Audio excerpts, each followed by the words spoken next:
بسم الله الرحمن الرحيم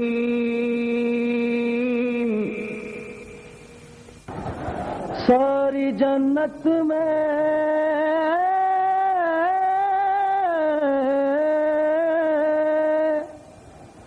रसूल अज़ली लिखा है सारी जन्नत में रसूल अज़ली लिखा है डाली डाली पे अली और वली लिखा है सब पत्तों पे हसन और कली पर ज़हरा सुर्ख फूलों पे हुसैन इब्ने अली लिखा है सारी जन्नत में रसूल अज़ली लिखा है डाली डाली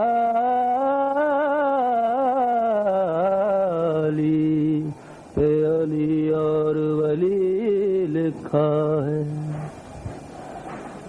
सब पता In the name of Allah, the Merciful, the Compassionate, all praises to Allah, the Creator of the universes and their Sustainer, the Provider of believers and unbelievers.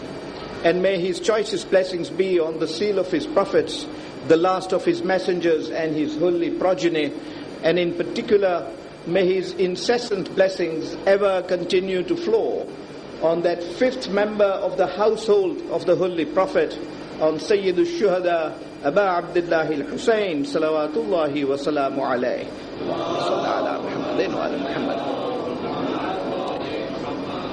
Before I commence on our discussions on Imam Hussein alayhi salam, let me make the two announcements I totally overlooked to make last night. The first is that the question and answers will be on Friday night.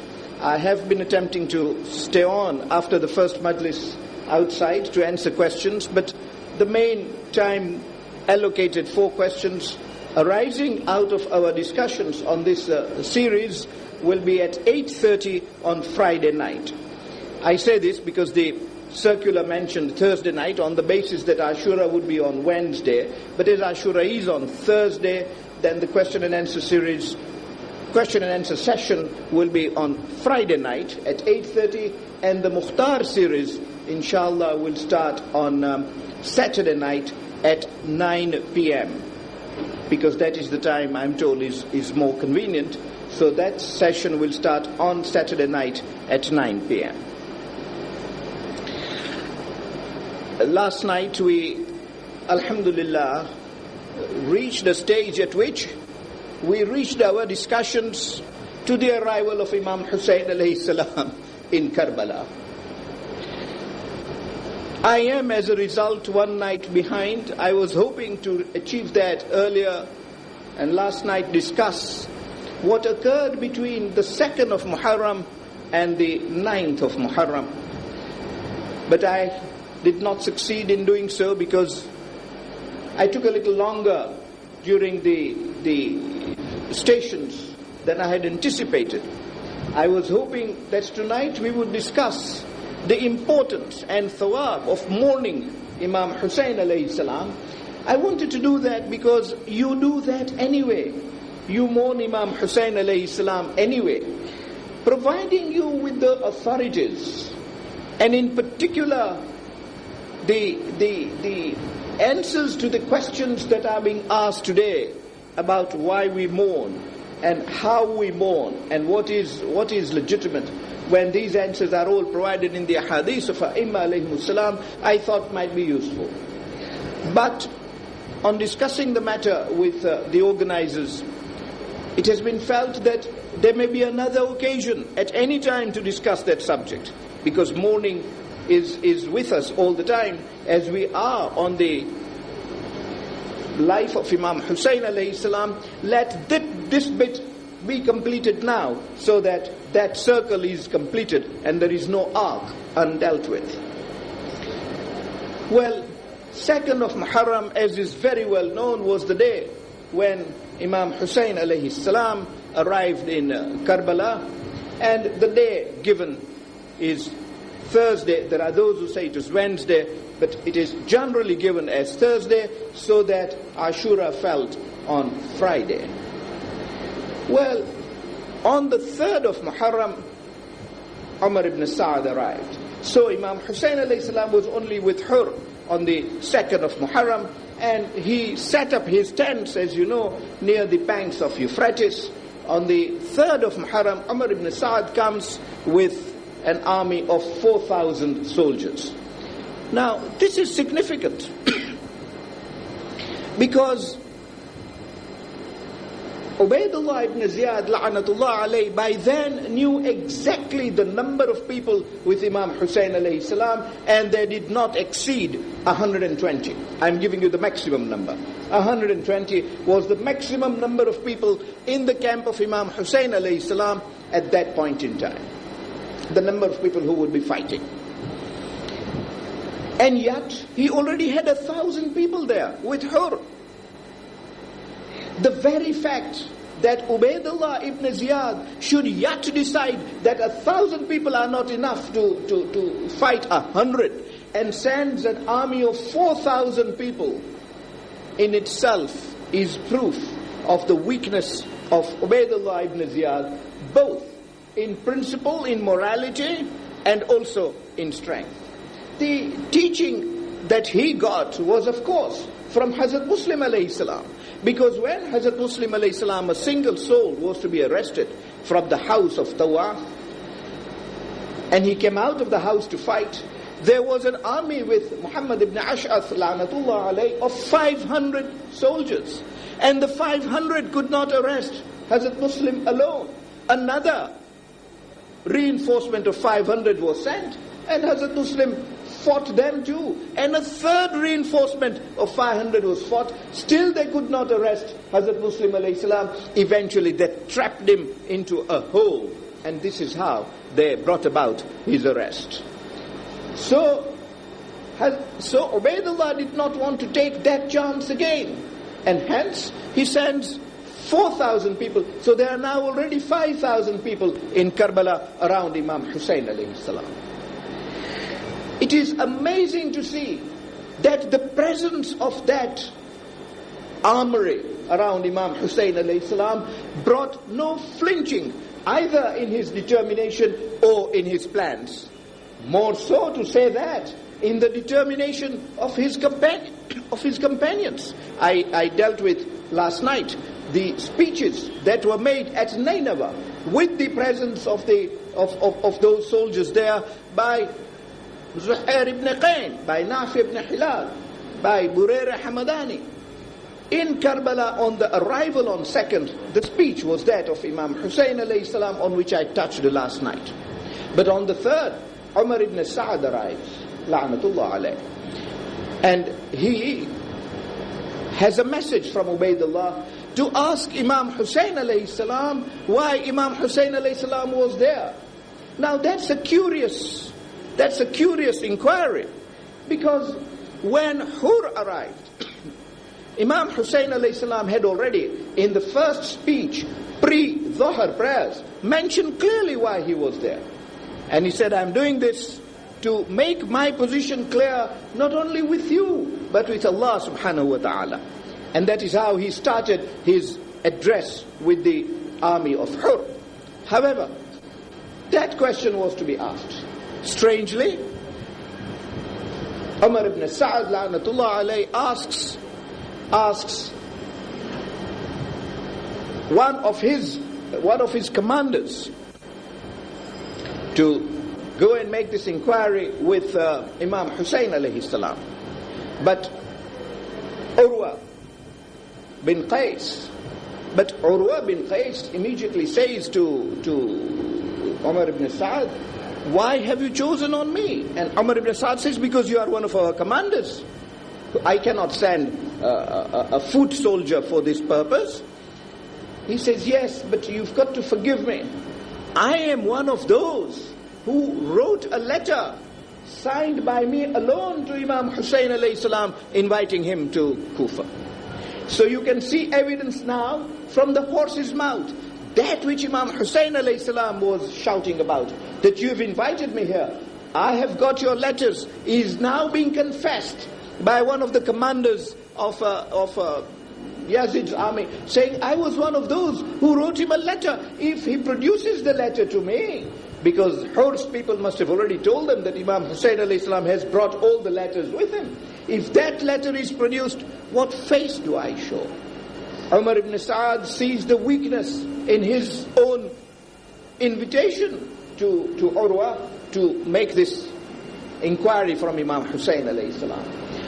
Other commanders are asked, and not to consume your time, may I just quickly say that a number of them refused for exactly that reason, that he has got our letters signed by us inviting him to come here. What do we go and ask him? Why is he here for? And ultimately, an abominable fellow called Kathir stands up and says, I will go. He moves out, known to be a very violent person, but a very brave soldier, and a very competent soldier, fighting very well, but with an evil tongue, and could do harm uninvited and unnecessarily. He moves out. As he moves out towards the tent of Imam Hussein alayhi salam, Abu Thamama sees him. And when Abu Thamama sees him coming to the tent of Imam Hussein alayhi salam, he runs across and stops him and says, Kathir, I know you too well. Why do you want to meet an illustrious person like Imam Hussein alayhi salam with your sword? He says, well, I have a message for him. I have a message which I need to convey. Abu Thamama says, well, if you have a message, drop your sword first. Drop your sword, and then I will let you move to the tent, not otherwise. So he says, but I only have a message. You can take the message. If you do not want to receive the message from Umar ibn Sa'ad, I'll go back and say that you do not want the message. Abu Thamama says, that is not my assignment. My assignment is to make sure that you do not go to Imam Hussein alayhi salam with your sword. Give the hilt to me, and I will return it to you when you have conveyed the message. Abu Kathir says, no, I will not part with the sword. Abu Thamama says, you will not take one more step ahead towards Imam Hussein alayhi salam. You can see the loyalty and determination of these people. And yet, the counterpart, immediately Kathir takes a U-turn, says, if that is the case, I will go back. He returns and explains the situation to Umar ibn Sa'ad. Umar ibn Sa'ad makes a beautiful statement there. He says, it is clear that I cannot send an ignoble person like Kathir to the grandson of the Prophet. They will not let anybody with no credentials to see him. And yet, the people with credentials, the eminent people of Kufa, are all people who have written letters and signed letters to invite Imam Hussein alayhi salam. So you can see the dilemma, and you can see the proof of Imam Hussein alayhi salam's assertion that your sound leaders have invited me in writing to come to Kufa. Now, if you want to change your bay'ah, then that is a matter of treachery on your part. And he said this in an open address to them, said it to the people with her, said it on the day of Ashura too, in his first speech at dawn to the army of Yazid. However, then it is decided that Qurra be sent. And Qurra moves out to deliver this message to Imam Hussein alayhi salam. As Qurra is allowed to come in, being a person who is known, Imam Hussein alayhi salam turns to Habib and says, Habib, who is this man coming to see me? And Habib says, this is Qurra. And it is amazing to me that Qurra should be in the army of Yazid. We know him as an intelligent person. We know him as a sound person.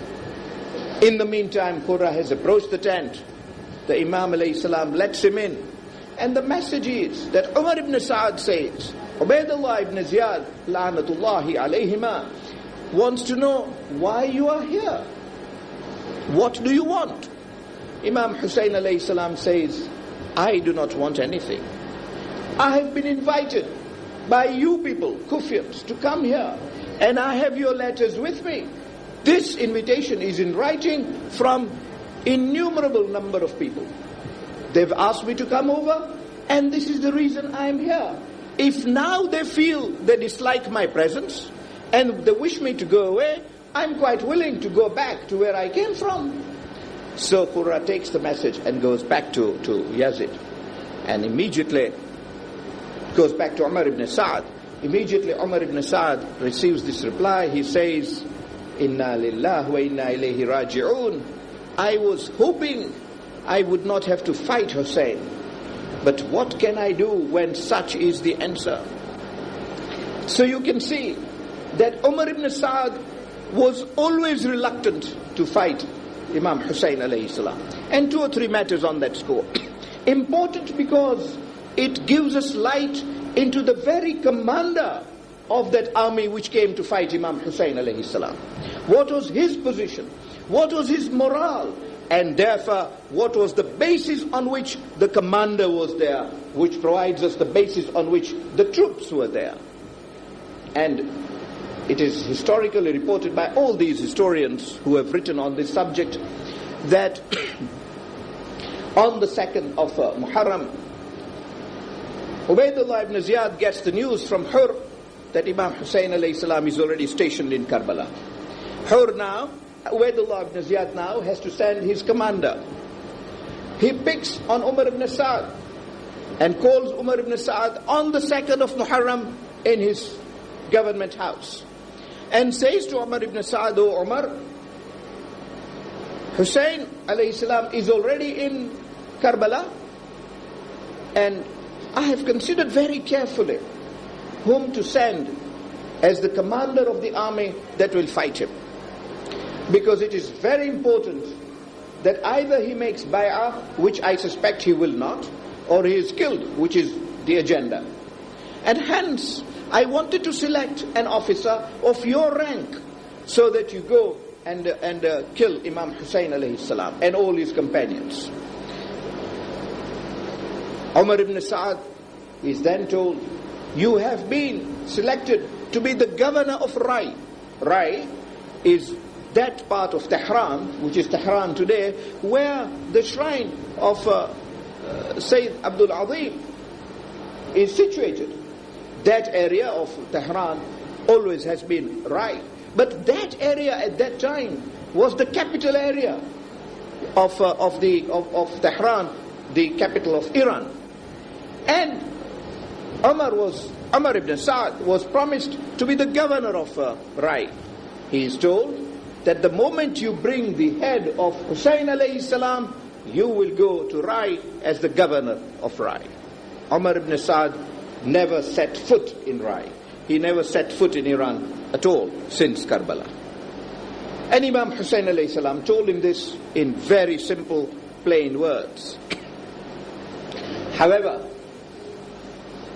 despite that temptation, indeed the offer was subsequently increased, because Yazid said he would even give his daughter's hand in marriage and would give him 1,000,000 dinars or so. Umar ibn Sa'd on that day says, Ubaydullah, forgive me from this assignment. And Ubaydullah immediately says, Oh Umar ibn Sa'd, if I forgive you from this assignment, then the governorship of Rai is gone. Then do not hope that you will become the governor or have any important position in Rai. You will remain in Kufa. That staggers Umar ibn Sa'd. He says, give me a night to think. Even then he was not able to make up his mind.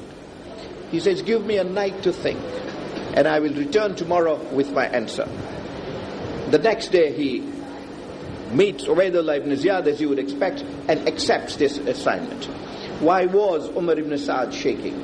Umar ibn Sa'd was in that dilemma because he knew the hadith of the Holy Prophet himself, may peace be upon him and his progeny.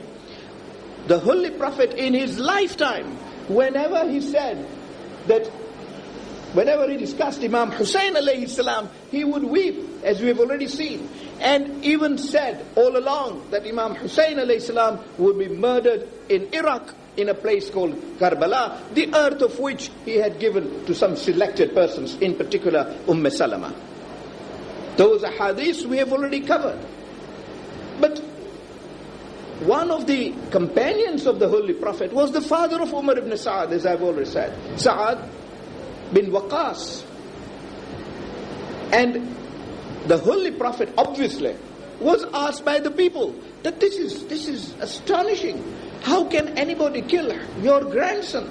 And the Holy Prophet said, yes. And there will be people who will be claiming to be Muslims, to be my followers.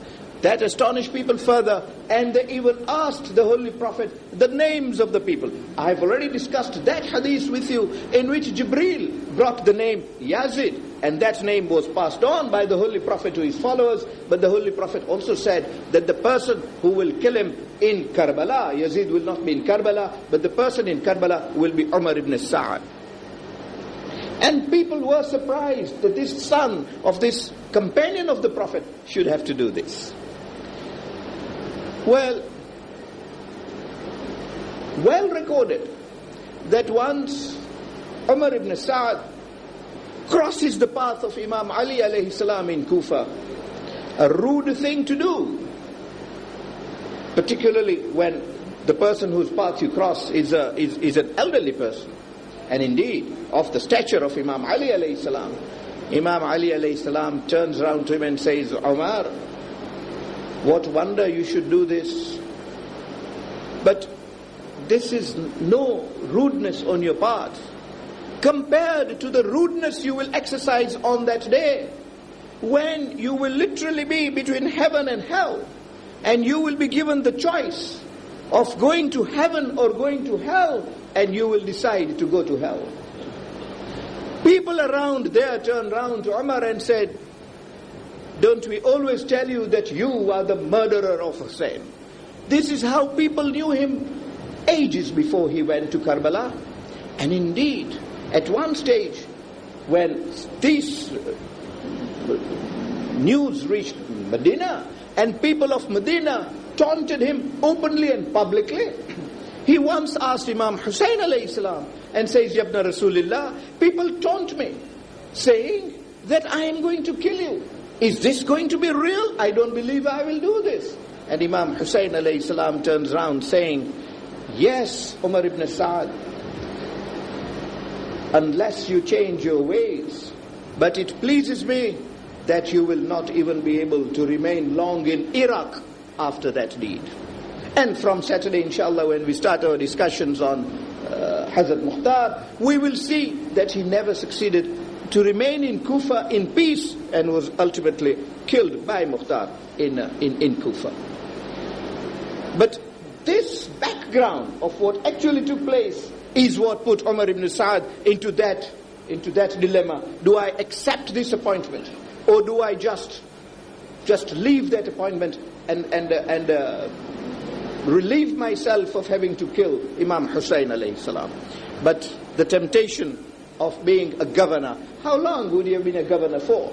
However, that temptation of governorship of an Iranian province is what made him accept his appointment. Yet, even when he set his foot in Karbala, he says, I had hoped I would never have to do this.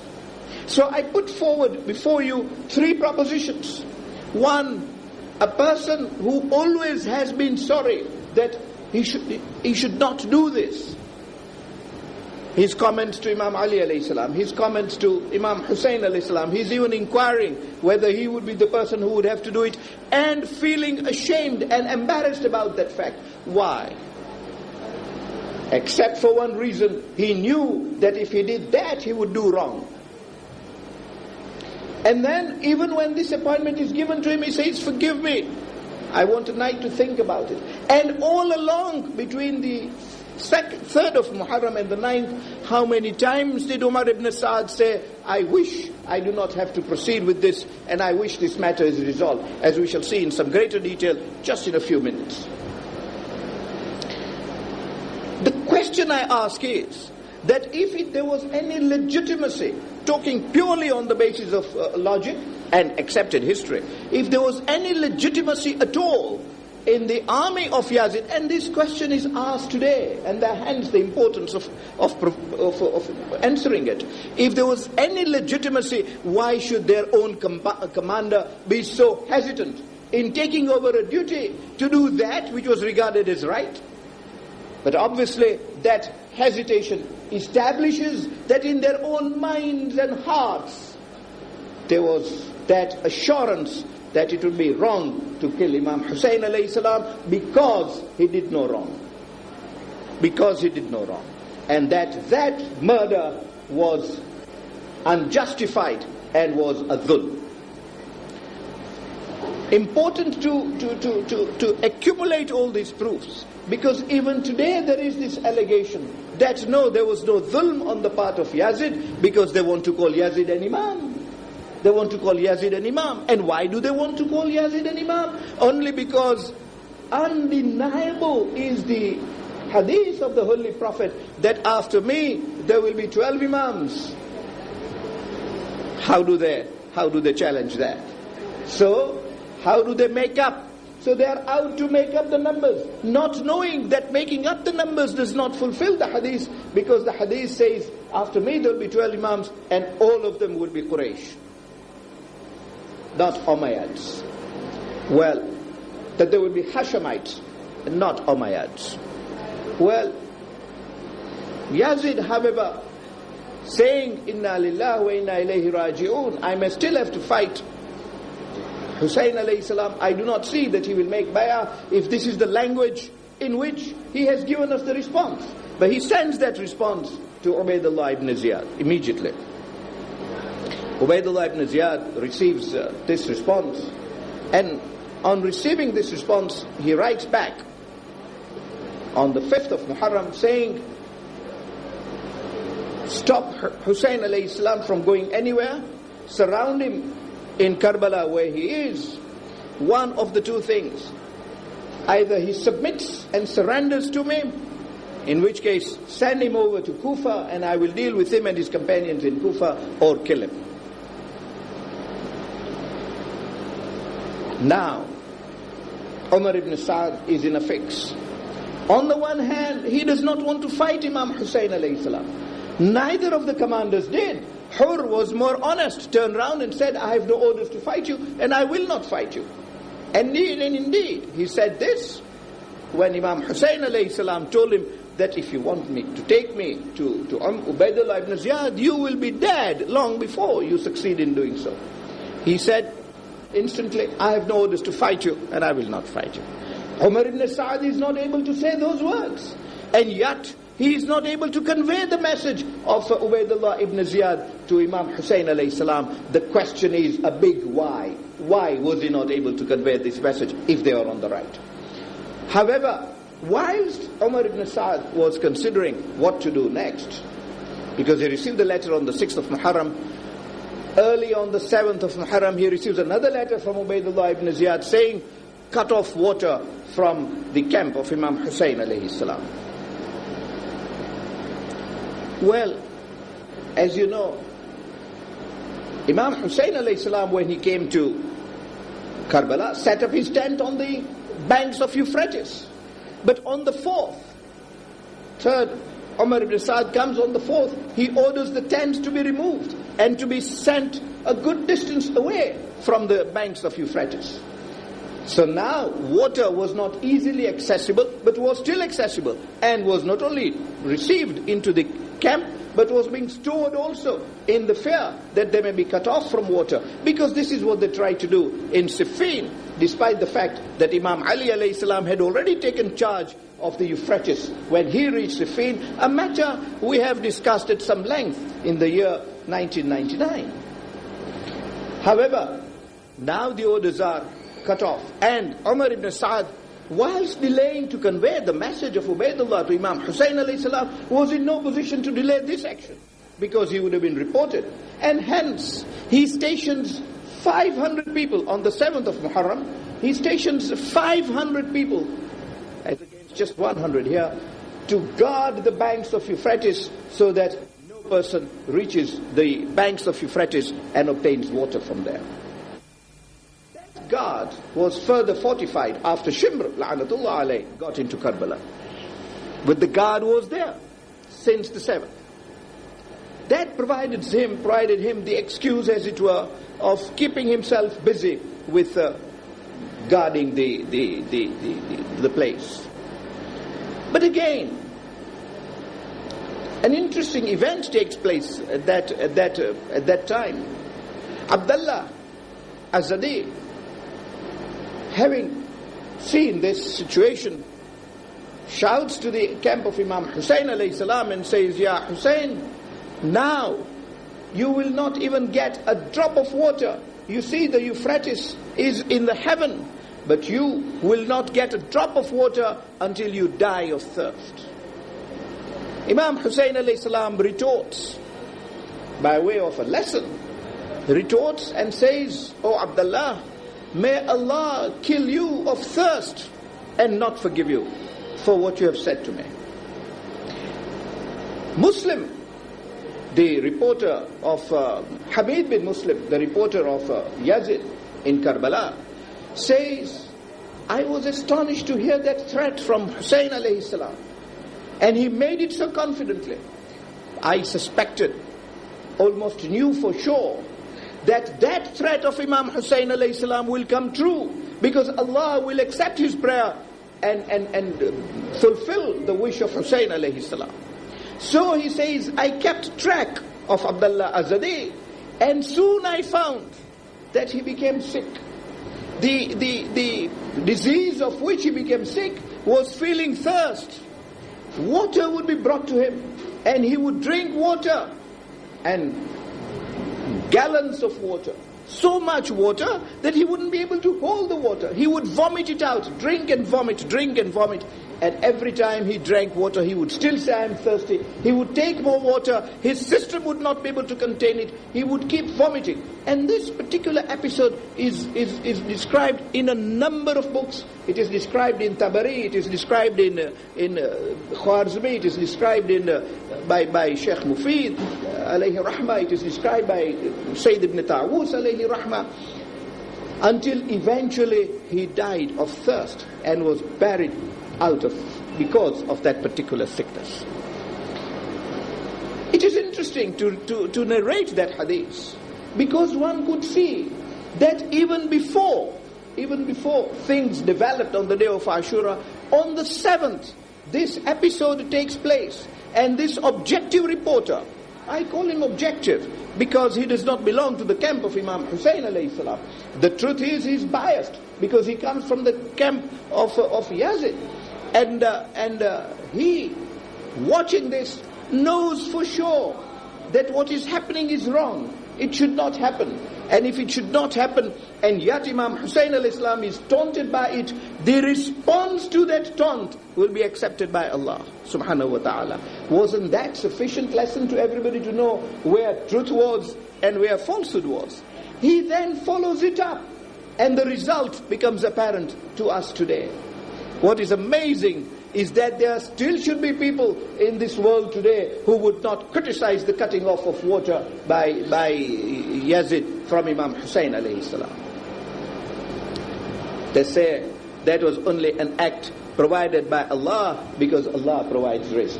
An allegation to which I've answered in the very first few nights of our sittings. Well, Imam Hussein alayhi salam comes to know that Umar ibn Sa'd is wavering, wishes to reach some compromise whereby there is no battle, and yet does not know how to take the first step.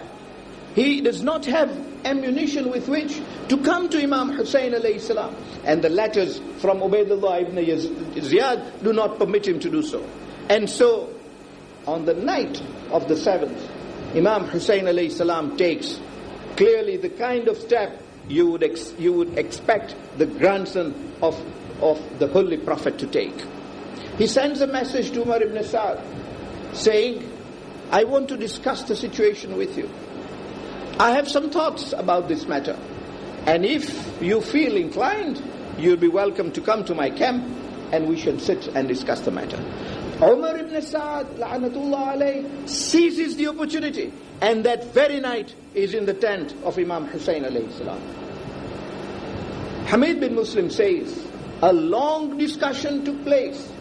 We only have bits and pieces of that discussion, very limited because it was held in total privacy. But we know that in that discussion, Imam Hussein alayhi salam started it by cautioning Umar ibn Sa'd, saying, "Oh Umar, that hadith of the Holy Prophet, hasn't your father told you that Al-Hussein Sayyidu Shababi Ahlil Jannah?" I have discussed this hadith last year. I have discussed this hadith in the early days of our sessions, and I will not take you deeper into it. And Umar ibn Sa'd says, "Yes, Yabna Rasulullah, I know of that hadith." Isn't that enough? Isn't that enough to resolve the issue as to who was on the right and who was on the left, and whether there was dhulm on the day of Ashura or not? Because if Imam Hussein alayhi salam, as the Holy Prophet said, was the leader of the youths of heaven, he surely will go to heaven. And if Imam Hussein alayhi salam did dhulm, why should he go to heaven? Indeed, not only does he go to heaven, he leads everybody else who goes to heaven. In other words, he will not go to heaven. If you look at the negative, he will not go to heaven whom Imam Hussein alayhi salam does not take to heaven. And Imam Hussein alayhi salam said clearly, and I have been at pains for the last 3 nights to say this, has said it clearly, that whosoever who will have a hand in my murder, directly or indirectly, will not taste heaven at all. He will be in humiliation and destruction in this world and in the hereafter. Umar ibn Sa'd, in that, according to Muslim, Hamid ibn Muslim, he was asked that night and he said, "Yes, I accept that hadith follows." On the day of Ashura, when Imam Hussein alayhi salam, in the first of his khutbah to the full army of Yazid, and indeed, that khutbah was a fantastic khutbah. Alas, we do not have the time to discuss that khutbah tonight. But with regard to that khutbah, Hamid ibn Muslim says that it was delivered with an eloquence that no other orator perhaps was never heard delivering since Arabic became the language of the orators. And he said it was surprising that despite the fact that he was hungry and thirsty of 3 days, he should have been able to deliver that speech with that spirit and with that authority. And in that speech too, Imam Hussein alayhi salam now asked everybody, hasn't the Holy Prophet said this? And then turned around to Umar ibn Sa'd and says, "Oh Umar ibn Sa'd, don't you know of this hadith?" 3 nights back, Umar ibn Sa'd had confirmed to him that he did. So Imam Hussein alayhi salam asks him that question in that open ground, in the open speech. Umar ibn Sa'd remains quiet, la'natullah alayh. You can see how hypocrisy develops in a man to the extent that he now wants to shut out truth. And that is what the Umayyads did. And the majority of the Muslims today, behaving as they do even today, and asking us questions about our Azadari, is entirely a result of that propaganda that started on the day of Ashura. From people like Umar ibn Sa'd, la'natullah alayh. Twisting of stories, concealing them, hiding them. Today, changing the Bukhari altogether. And having another edition, I am told, to omit significant parts relating to the Ahlul Bayt alayhimus salam. Well, I hope that is not true. I have not had occasion to get a copy of this of this new edition. I hope that is not correct, but that is suspected. Because such ahadith in favor of A'imma alayhimus salam are now being covered. And we are being asked, why did all this happen on Ashura Day? And why didn't, we are being asked, why didn't Imam Hussein alayhi salam just agree to do this and complete the story? However, when Umar ibn Sa'd remains quiet, Imam Hussein alayhi salam singles out on this occasion. He singles out companions of the Prophet who were there. And it is amazing that those who were companions of the Prophet should come out to kill Hussein alayhi salam, whom they saw on the shoulders of the Holy Prophet. Hence the importance of those ahadith I was setting out earlier in this session, so that you can now see tonight how important those activities and actions of the Holy Prophet were. As I then said, they were not in vain, nor were they in vacuum. They had a purpose. And he turns round to those companions, all of whom confirmed having heard those words from the Holy Prophet. Imam Hussein alayhi salam was only fulfilling his duties, so that on the day of judgment, nobody can say that we did not know what was going on. And Imam Hussein alayhi salam in his speeches made that amply clear. But on that night, Imam Hussein alayhi salam asked Umar ibn Sa'd, and he confirmed that that was exactly the position. Then Imam Hussein alayhi salam started the discussions, that why then are you out to kill me? And the simple answer of Umar ibn Sa'd is, I do not want to do that. And I want you to help me how we can avoid this. I want to reach some sort of agreement. How do we do so? However, at the end of that communication, on the 8th in the morning, Umar ibn Sa'd la'natullah alayhi writes a letter to Ubaydullah ibn Ziyad la'natullah alayhi saying that I've had a meeting with Imam Hussein alayhi salam. Fitna, dissension is now over, and we can hope for a united word, so that which we feared we would have to do, we may not have to do. You can see the words that he is using. I have had a meeting with the grandson of the Prophet, and he is prepared.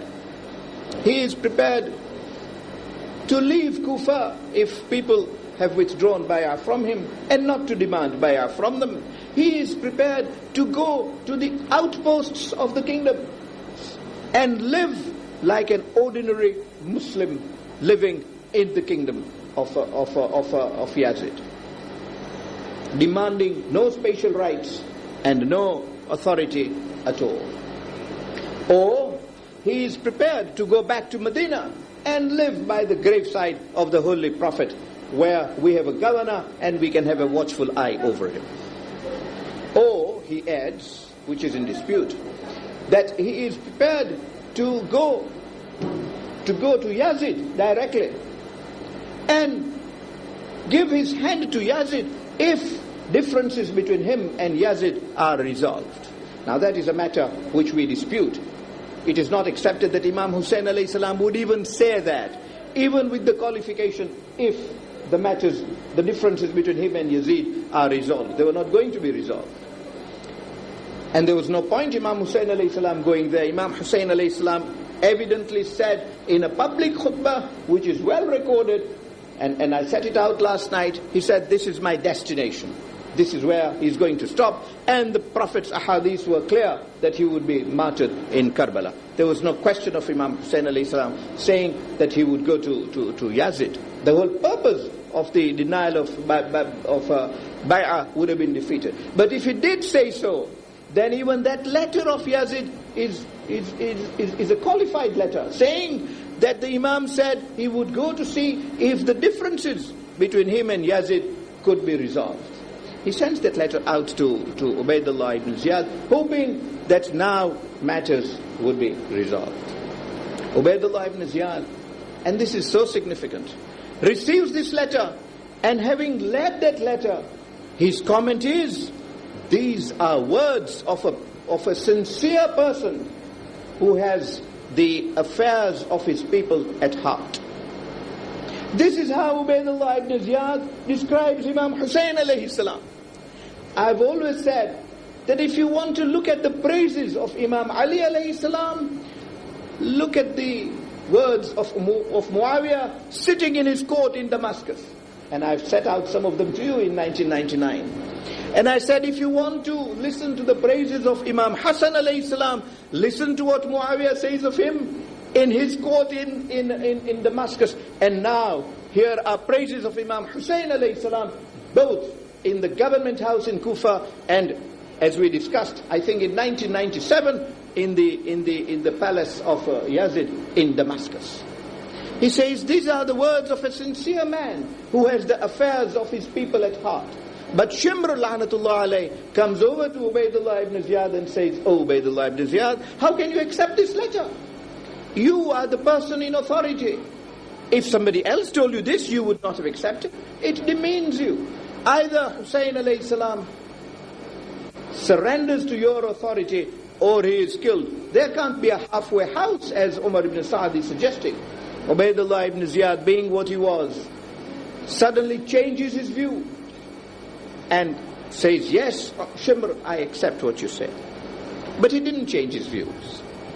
He changed his stand only because he was afraid that if he accepted what Umar ibn Sa'd did, and Yazid were to question that, Shimr would turn around and say to Yazid, only to curry favors. Because these were not faithful commanders.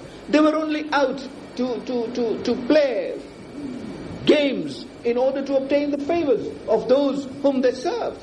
In particular, one would say they were serving only shaitan. However, Ubaydullah ibn Ziyad, sensing that game as it were, immediately fears that Shimr now might report him to Yazid, and so he says, yes, Shimr, I don't accept this. Writes a letter to Umar ibn Sa'd saying, oh Umar, I have not sent you to Karbala so that you stall time like this. I have not sent you to enter into negotiations with Hussein. I haven't sent you to reach such compromises with Hussein. Either Hussein alayhi salam makes bay'ah here and now, and you bring him over to me in Kufa, when I will consider what to do with him and his companions, not even discharge him if he makes bay'ah, not even let him go back to Medina if he makes the bay'ah, bring him over to me so that I know what to do with him, or else you kill him. And having killed him, do not stop at that. You must have horses trampling on his body, the front of his body and the back of his body, and I do not see that there would be anything wrong in doing that. This is what Imam Hussein alayhi salam meant in that khutbah of his which I set out last night, in which he says that when you see a tyrant behaving in this way, acting, violating the sunnah of the Holy Prophet, you have got to protest. And what a violation of the sunnah of the Holy Prophet. The Holy Prophet repeatedly said, in all the wars he fought, that once a person is killed, do not trample upon his body, because that is the custom of the Jahiliyyah, the idol worshippers, as Ubaydullah ibn Ziyad indeed was. And no Muslim should ever do this. The Holy Prophet constantly said this. Imam Ali alayhi salam said that in his will.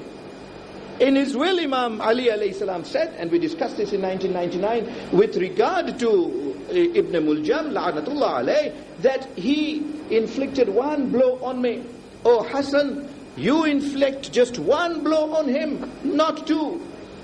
If he dies of one blow, that is his fate. If he does not, that is his good luck. You don't inflict the second blow on him, because he gave me only one blow. And should he die out of that one blow, make sure that you never take any step to interfere with his body, and in particular, don't run horses on his body to trample upon it. This is in the wasiyah, in the will, which is extant, which you will find in Nahjul Balagha even today. Umar ibn Sa'd, when he receives this, he does not even go back to Imam Hussein alayhi salam to show him that letter. He did not have the face even to do that. That letter actually was brought on 8th. He writes a letter to Ubaydullah, as I said. On the 9th, he receives this reply at the hands of Shimr. Shimr says, read this letter, tell me now whether you want to comply with it or not. Because if you are not complying with it, my orders are that I take over charge from you, and from this moment, I am the commander of the army here. Now, Umar ibn Sa'd was not going to have that. That lust for the province of Rai. He was not going to have that. He said, no, Shimr, waylaka, may there be woe on you. Look at these words of Umar ibn Sa'd, so significant. There may be woe on you. I least expected that you would go to Ubaidullah ibn Ziyad and turn the tables like this and make him write a letter like this to me. Shimr says, all I want to know is whether you are complying with that letter or not, because he was keen to take over the commandership. Umar ibn Sa'd would not give it to him, said, no, Shimr, you remain the commander of the troops, of the foot troops. I will see that this is implemented. And immediately he issues orders that arrangements be made for the battle to start.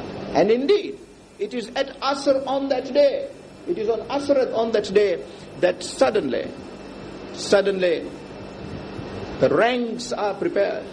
Imam Hussein alayhi salam was then sitting outside his tent with his head on his sword, and with this clamor from the army of Yazid, Bibi Zainab alayhi salam rushes to the tent of Imam Hussein alayhi salam, finds him in that state, and starts speaking to him, says, "Ya, oh my brother, do you hear this clamor?" Imam Hussein alayhi salam raises his head, opens his eyes, does not even answer that question, may not even have heard it, and says, "Oh my sister, I just saw my grandfather in this short dream I had when I was having the 40 wings." And he looks at me, weeps and says, "Oh Hussein, tomorrow you will be with me." He says, "Tomorrow, Ya Hussein, you will be with me."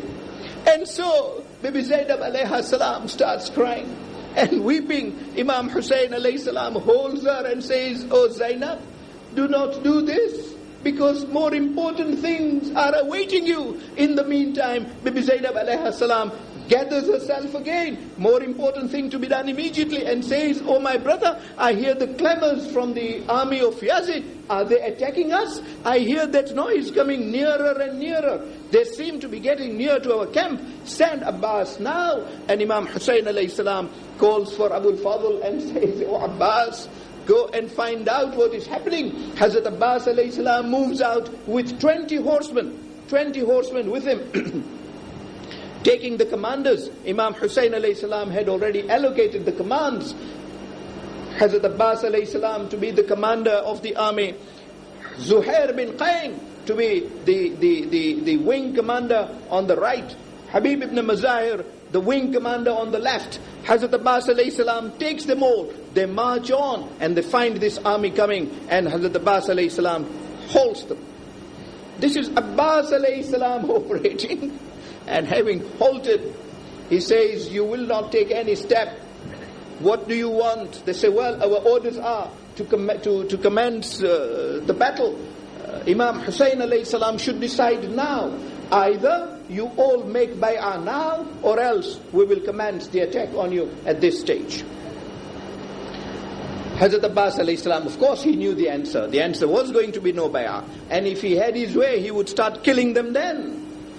But he decided that the final word must remain with the Imam alayhi salam. So he says, "You stop here and look at the authority of Hazrat Abbas alayhi salam." He draws a line in the sand with his sword. Draws a line on the sand with his sword and says, "Let no one dare cross this line, because he who will cross this line will have his head chopped off." And he says this to an army of thousands of people marching towards him. And he leaves Zuhair and Habib and the other soldiers there, saying, "You stay here, I will seek orders from the Imam alayhi salam." He goes, and the Imam alayhi salam says, "Oh Abbas, ask them for a night. Ask them just for a respite for a night." And the reason for asking that night are beautifully described. "Ila nusalli Rabbi wa na'uduhu wa nastaghfiruh." So that we recite our salah, so that we worship Allah by way of salah. Nusalli Rabbi, our sustainer, and we supplicate to him. Wa nad'uhu wa nastaghfiruh, and we seek forgiveness from him. Imam Hussein alayhi salam then adds to Abbas and says, "Even they know how dear is salah to me, how dear is reciting du'as to Allah, how dear that is to me. Alas, Our session is coming to an end, and I have not even uttered a word about that dua of Arafah. It was on the day of Arafah when Imam Hussein alayhi salam, being on pilgrimage, is at that mountain of Arafah reciting that beautiful dua. I commend to the youth to read its translation. Inshallah, if Allah wills, we will have time to discuss that on some day. But however poor the translation, I still commend it, because in that dua, Imam Hussein alayhi salam describes numerous activities of Allah, in particular how the child is born, how it develops in the womb and is ultimately born. And everybody present there says, as he supplicated to Allah, tears flowed from his eyes. And they said it was not merely tears, one could see rivers, 2 rivers of tears flowing. We take about an hour reciting that dua. He took so much longer. They say it was almost Maghrib by the time he finished that supplication. Alhamdulillah, well recorded for us. He says openly on that night, on the day of Ta'asuwa, after Asr on the 9th, the day that we have just completed, that they too know how much I love reciting salah. As I said, 1,000 rakats every day was recited by him, dua, and to seek forgiveness from Allah. And Hazrat Abbas alayhi salam turns round. If he had his way, he would not make any request to those kafirs, but obeying his Imam. And this is the level of Hazrat Abbas alayhi salam. He comes and asks for that night. They say yes. Ask Hussein to make up his mind, because tomorrow at daybreak we will start the battle. Whatever the position, we will not give more time. And Abbas comes back and conveys the message. Imam Hussein alayhi salam speaks to Bibi Zainab alayhi salam, who is there. And that very night he holds a meeting of his companions. He holds a meeting of his companions and turns round to them and says, "O my worthy companions, these people are after my blood." He first, of course, starts by thanking Allah and praising Allah and thanking Allah that they are brought to that situation in which they are now ready to offer their martyrdom. And then turns round to them and says, "These people are only after my blood. There is no reason why you all should be affected. What I now do is," and this is the glorious charity of Imam Hussein alayhi salam. He says, I willingly withdraw my bay'ah from you. I withdraw my allegiance. You are now free of allegiance from me. And I ask you, if you have always respected me, this is a request from me. I ask you that you go from here, leave me alone to murder me, so that you all are saved. And indeed, nobody moves. He then puts the candles off. And having put the candles off, and the words described in his speech are so beautiful, he says, "In the darkness of this night, use this night as your camel and move away from here into safety before martyrdom seizes you tomorrow dawn." When the candles were made bright, those who wanted to leave had left, and those who were there were still there. Imam Hussein alayhi salam says, "You are still there." And Abbas stands up. He was the first to stand up and says, "Oh my brother, oh Mawla, oh grandson of the Holy Prophet, you can say that to us 1,000 times. We will not leave. There is no way Abbas will now leave even one step away from you. Abbas will not even go a step away from you. We will die and die with you if need be. But we are here to protect you. And you remember, on the night of the 21st of Ramadan, my father gave my hand in your hand. Mawla, I will not now leave you. This is not the time to leave you." And immediately Abdullah, Ja'far, Uthman, his brothers said that. The sons of Imam Hussein alayhi salam said that. And it is reported that Awna Muhammad stood up. And they too said exactly that. When that was said, Imam Hussein alayhi salam now expressly turns to the children of Aqil and says, "O Abna'ul Aqil, you go, your family has already made sufficient sacrifice. Muslim has been murdered in Kufa already. his two sons, we do not know what has happened of them. Enough sacrifice, you can go. And they stand up and their representative says, Mawla, we will not go, because if we go, we are not going to save our lives. When we go to Medina or anywhere we go, we will be asked that who had an uncle of the type you had.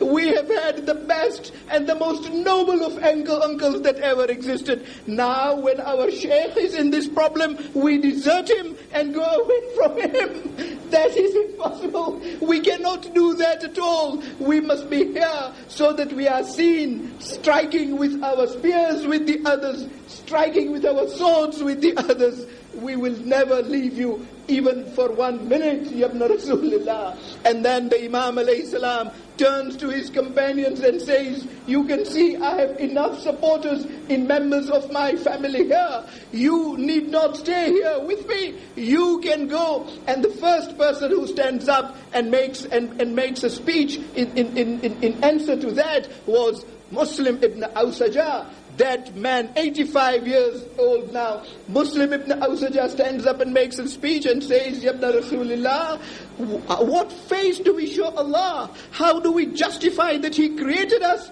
if we turn round and go away from you at this point in time? We could never do that. And indeed he said, if we are cut 70 times and reborn 70 times, Ya Hussein, we will still be here to fight and die for you. And then the person who stands up, as I've already said, was Zuhair ibn Qayn. And he says likewise and says, Ya Hussein, if we are burnt, if we are killed, burnt, relivened 1,000 times, we would still undergo that repetition 1,000 times and die for you tomorrow. Imam Hussein alayhi salam completes his speech on that night, and in that speech then thanks Allah for having these companions and says, La a'lamu ashabu awfa aw khayrun min ashabi wa ahlu bayti awsala min ahlu bayti. I have not known of anybody having friends, having companions who are awfa, who are more faithful and who are better than the companions I have had. And this is why when we recite the ziyarah of Shuhada alayhimus salam, we say to them, Bi abi antum wa ummi, let our mothers and fathers be sacrificed for you.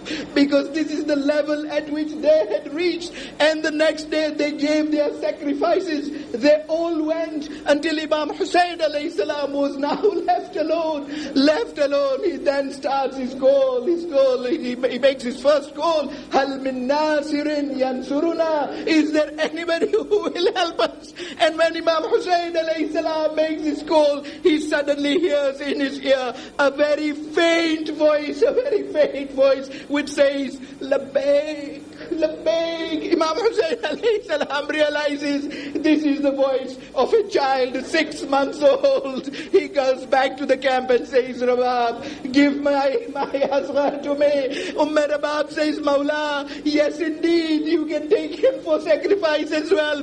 Who is left? That Asghar should be left. But Mawla, Asghar will not come like that as you want him. He also will be dressed as a warrior. I will dress Asghar now.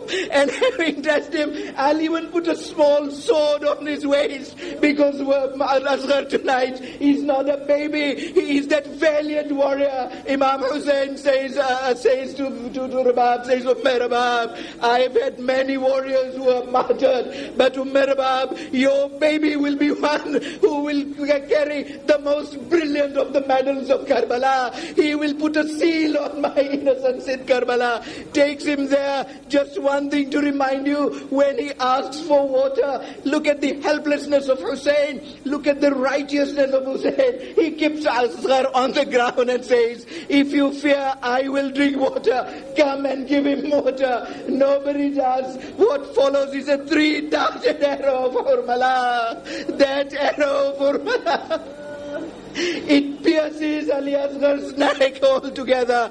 Now, how is this father? The second thing I wanted to mention to you, how is this father to take Asghar's body to the mother? A sabira, certainly a patient mother, but still a mother of a 6-month-old baby. Imam Hussein alayhi salam goes forward and retreats. When have you heard that Imam Hussein alayhi salam retreated? Even one step. We have discussed the whole journey. Never did he take a step back with Asghar in his hands. Hussein cannot find his way forward. What he does is he takes help from Allah and says, Ridhan biqadaik wa tasliman li amrik. Words we have already discussed. Moves on and moves back. Sakina was saying to her father, Father, don't take Asghar. Anybody who has gone has not come back. When Asghar is brought back, this is what Sakina asked. Father, is Asghar alive? Rabab looks at the face of Hussein, knows that the blood of Asghar is on the beard of Hussein, just looks at Hussein and does no more. When Hussein gives the body of Asghar to Rabab, she opens that cover, sees that neck which has had a 3-darted arrow, and turns round to Asghar and says, Amithluka yanar, do they crucify even a little child like you, thirsty, without having given him a drop of water? ألا لعنة الله على القوم الظالمين وسيعلم الذين ظلموا أي منقلب ينقلبون إنا لله وإنا إليه راجعون. رحم الله من يقرأ الفاتحة.